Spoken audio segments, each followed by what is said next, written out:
Hello नमस्कार साथियों। आज है जो पाचन तंत्र है उसका भाग 2 है। उसमें हम जीभ से स्टार्ट करते हैं। हमने सामान्य जानकारी पाचन तंत्र से संबंधित पढ़ ली थी, अब उससे आगे पढ़ेंगे। तो जीभ है, जीभ अस्थि रहित संरचना है, यानी कि अस्थि यानी कि इसमें कोई भी हड्डी नहीं पाई जाती है। जीभ पच भाग में आयोड अस्थि की सा तो पच यानी कि पीछे का भाग है, उसमें आयोड अस्थि से जुड़ी रहती है। आयोड अस्थि अपने गले में पाई जाती है। जब कोई फांसी पर लटकता है तो उसकी जीभ बाहर आ जाती है, क्योंकि ये आयोडीन अस्थि की सहायता से जीभ जुड़ी रहती है। यदि यहाँ पर फांसी लगती है तो क्या होता है कि यहाँ पर आयोडीन अस्थि टूट जाएगी तो जीभ बाहर आ जाती है। तो कुत्ते में तो जीभ है वो ताप नियमन का कार्य करेगी, और जो कुत्ता है उसमें देखो पसीना ग्रंथि नहीं पाई जाती है। अपने अंदर पसीना ग्रंथि होती है, तो पसीने से हमारा ताप है वो नियंत्रित हो जाता है। ये तो जीभ है, जीभ वाला जो सबसे आगे का भाग है, तो आगे का भाग है सबसे पहले मीठा है, उसके स्वाद का पता लगाएगा। तो जीभ का कार्य है मुख्यतः क्या है, एक तो जब मुंह में चबा रहे हो तो उसमें भोजन में लार मिलाने का कार्य जीभ करती है। दूसरा क्या है, स्वाद का पता लगाना।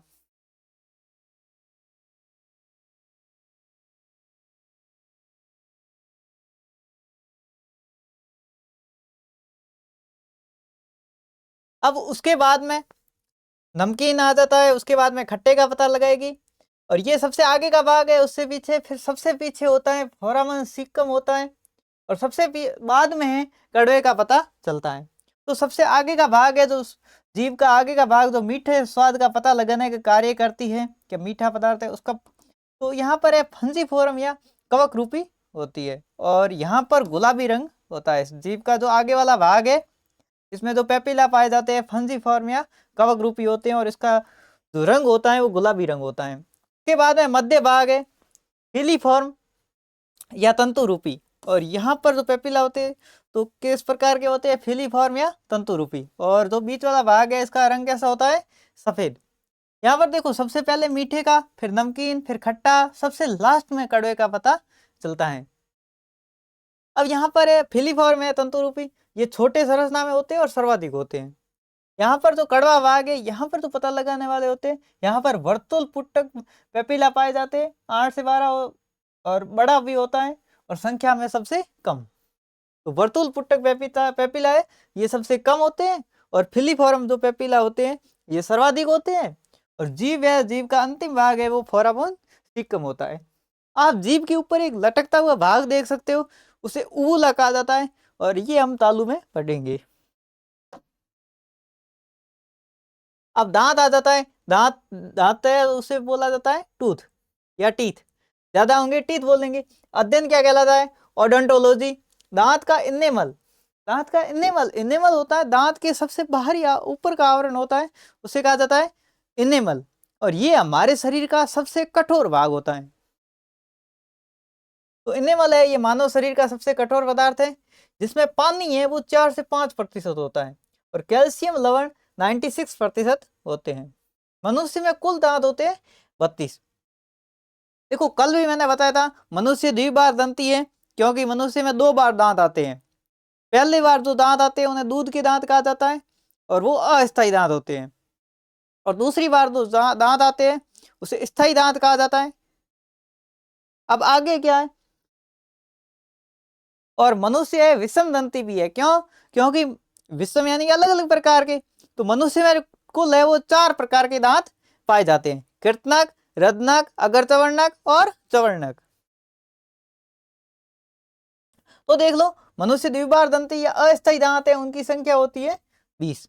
एक बार दंती दांत होते हैं वो होते हैं 12, जो एक बार ही आते हैं। और जो 2 बार कौन से दांत, कितने दांत आते हैं, 20। मनुष्य है वो गर्त दंती है, क्योंकि जो मनुष्य के दांत है वो गर्त यानी गड्ढे में धसे हुए होते हैं, हड्डियों में धसे हुए होते हैं। ये दांत की संरचना है, दांत की संरचना है। दांत का जो सबसे बाहरी ऊपर का आवरण है ये क्या है, इनेमल है। अब यहाँ पर आपने यहाँ वाला भाग है ऐसे जो बना हुआ है इसे ग्रीवा कहेंगे, और सबसे ऊपर का भाग होगा उसे शीर्ष कहेंगे। फिर यहाँ पर जो दांत है जिसमें यहाँ पर आपने देखा होगा मसूड़े होते हैं, मसूड़ों में धसा रहता है, इसे जड़ कहा जाता है। अब यहाँ पर देख लो ये इनेमल हो गया, दांतों के बीच में गैप होता है उससे कहा जाता है डायस्टेमा। दांतों के बीच में जो गैप होता है उससे कहा जाता है डायस्टेमा। अब यहाँ पर इनेमल के बाद में डेंटिन आ जाता है। अब एक बार इसके इनेमल के बारे में आगे पढ़ लेंगे। तो डेंटिन है ये मीसोडर्म बनता है और ये जीवित भाग है और ओंडोब्लास्ट सेल से बनती है। तो डेंटिन है कौन सी सेल से बनती है ये पूछा जा सकता है, आप बताओगे ओंडोब्लास्ट सेल। तो भ्रूणीय परिवर्तन के समय किससे बनती है, तो मीजोडर्म से। और ये बीच वाला भाग होता है पल्प, इसमें रक्त कोशिकाओं का जाल होता है। और यहाँ पर जड़ है, जड़ के नीचे का भाग होता है उसे बोला जाता है एपिकल फोरामेन। और ये जड़ रहित होता है, मतलब ये तो एपिकल फोरामेन है, ये जड़ रहित होते हैं उनमें पाया जाता है। तो कौन है, चूहे, गिलहरी, हाथी, खरगोश।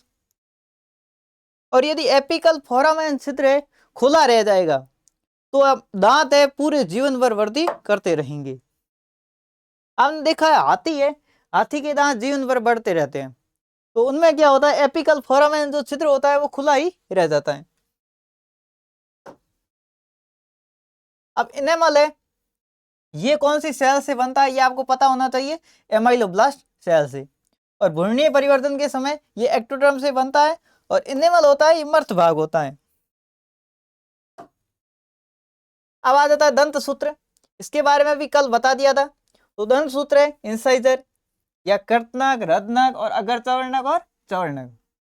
तो मनुष्य में 4 प्रकार के दांत पाए जाते हैं। सबसे आगे होते हैं कृतनक। कृतनक जो दांत होते हैं वो काटने का कार्य करते हैं। फिर आ जाते हैं रदनक, अपने साइड में जो दांत होते हैं ये चीरने फाड़ने का कार्य करते हैं। फिर अपने जो दाढ़ वाला भाग होता है उसमें जो आगे के भाग होते हैं अगर चवर्णक, पीछे आ जाती है चवर्णक, ये है तो भोजन को पीसने का कार्य करते हैं। अब बच्चों में धन सूत्र क्या होगा, 2102 बटे 2102 इंटू 2 ऐसे धन सूत्र लिखा जाता है। अब यहाँ पर कृतनक है 2/2, कैनाइन है 1/1, प्रीमोलर है 0/0 और 2/2, यानी कि कुल जो दांत होते हैं वो 20 होते हैं।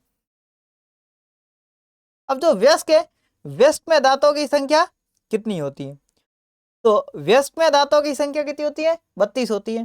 तो यहाँ पर देख लो कर्तनक दांत है ये काटने का कार्य करते हैं और ये सबसे आगे होते हैं। फिर कैनाइन दांत है चीरने फाड़ने का कार्य करते हैं। फिर प्रीमोलर और मोलर है ये चबाने का कार्य करते हैं या भोजन को पीसने का कार्य करते हैं। बच्चों में प्रीमोलर तथा थर्ड मोलर, जो थर्ड मोलर दांत होता है यानी कि चवर्णक दांत होता है, चर्वणक, तो उसे कहा जाता है अकल दांत कहते हैं, जो बच्चों में नहीं होते हैं।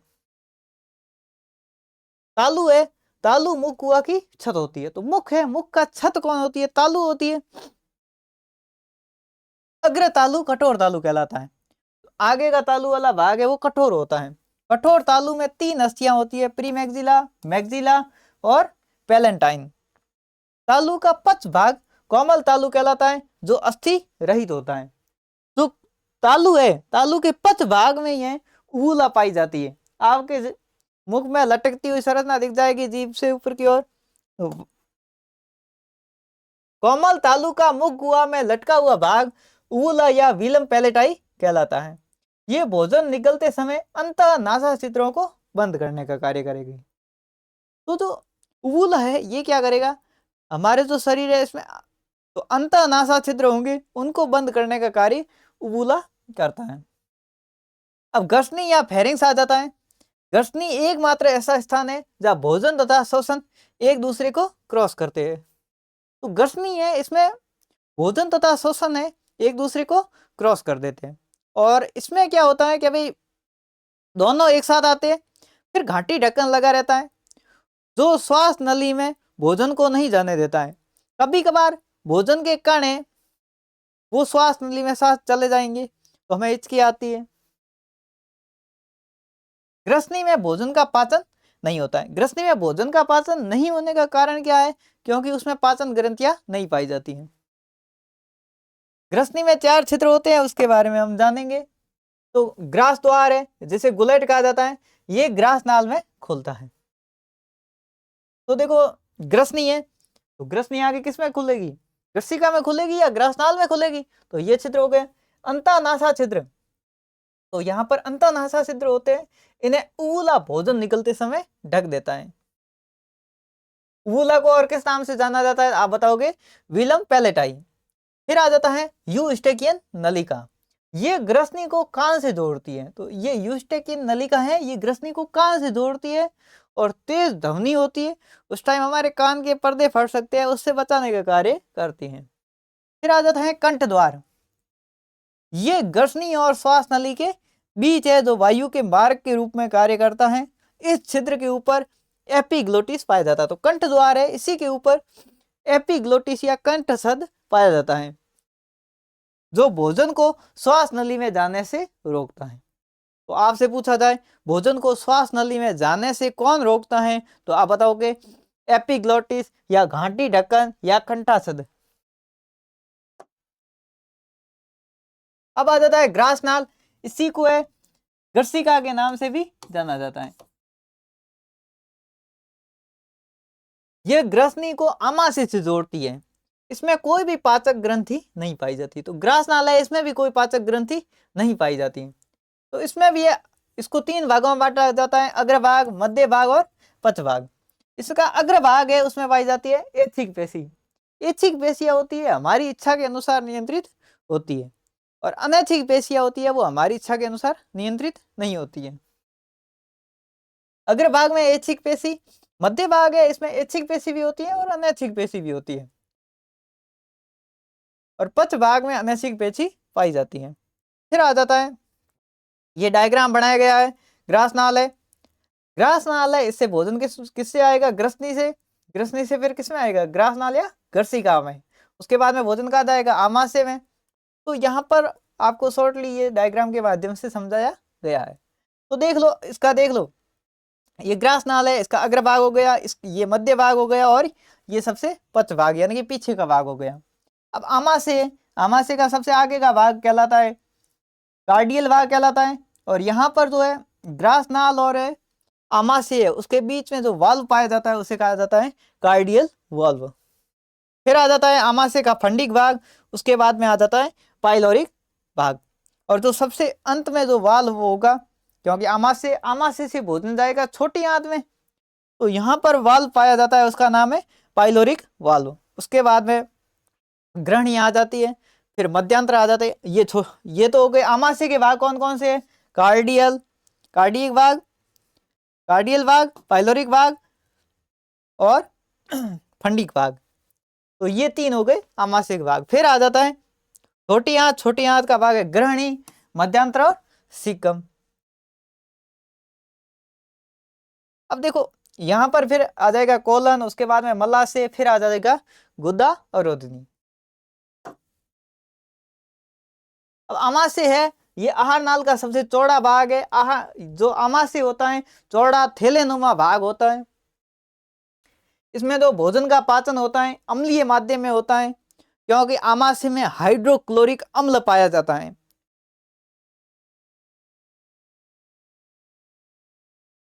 इसमें जो आमाशय है, इसमें भोजन अम्लीय माध्यम में होता है, भोजन का पाचन होगा वो अम्लीय माध्यम में होगा। इसमें जठर ग्रंथि पाई जाती है, इसमें कर्मांकोंचन गति सर्वाधिक तेज होती है, और जबकि मलाशय है, इसमें कर्मांकोंचन गति सबसे धीमी होती है।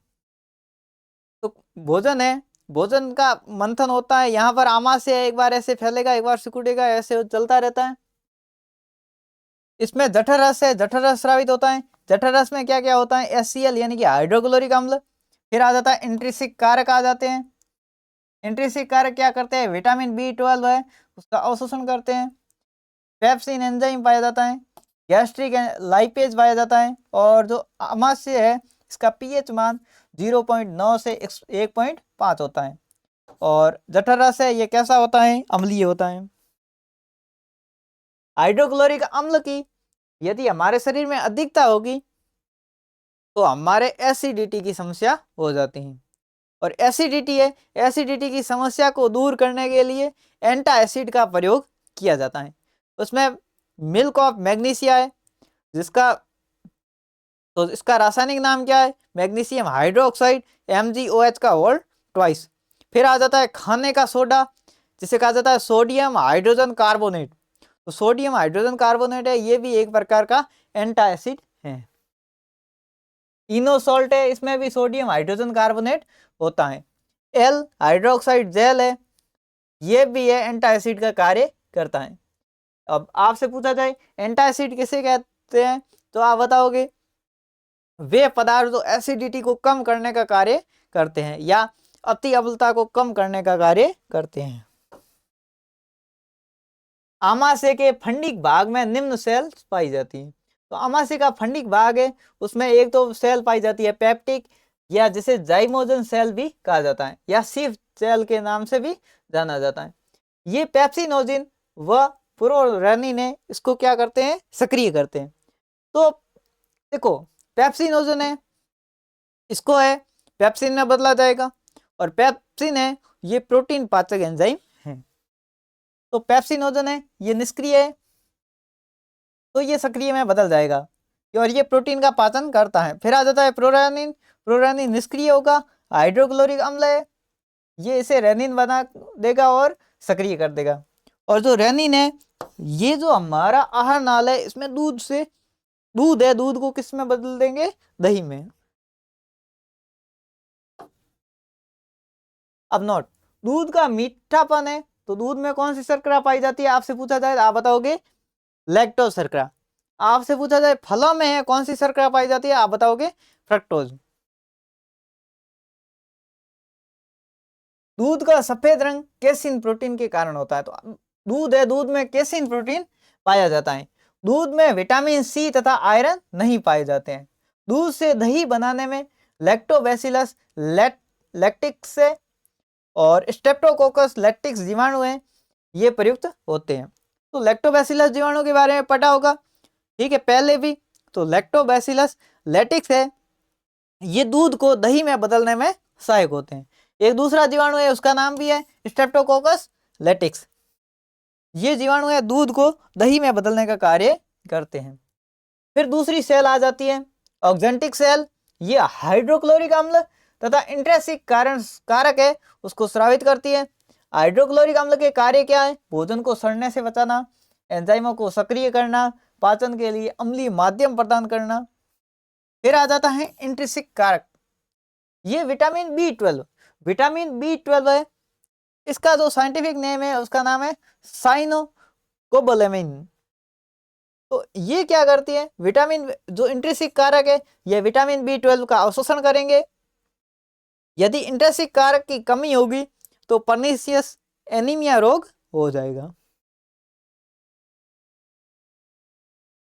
तो आज की क्लास हमारी यहीं समाप्त होती है। अगले क्लास है उसमें हम छोटी आंत के बारे में पढ़ेंगे, यानी कि शुद्रांत्र के बारे में या स्मॉल इंटेस्टाइन के बारे में जानेंगे।